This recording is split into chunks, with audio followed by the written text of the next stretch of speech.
அனைவருக்கும் வணக்கம். என் பேர் ஷியாயமான். நான் 7ஆம் வகுப்பு படிக்கின்றேன்.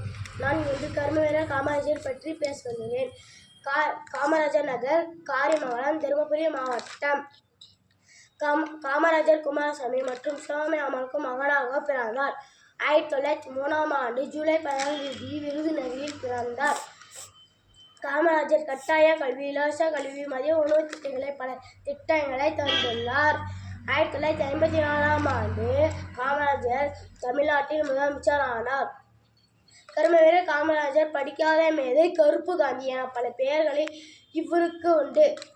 தமிழ்நாட்டின் தாகத்தை தீர்க்க பல அணைகளை கட்டியுள்ளார். விடுதலை வீரர் திரு சத்தியமூர்த்தியின் வாரிசாக வழங்கியவர் காமராஜர். 1976இல் பாரத ரத்னா விருது அவருக்கு வழங்கப்பட்டுள்ளது.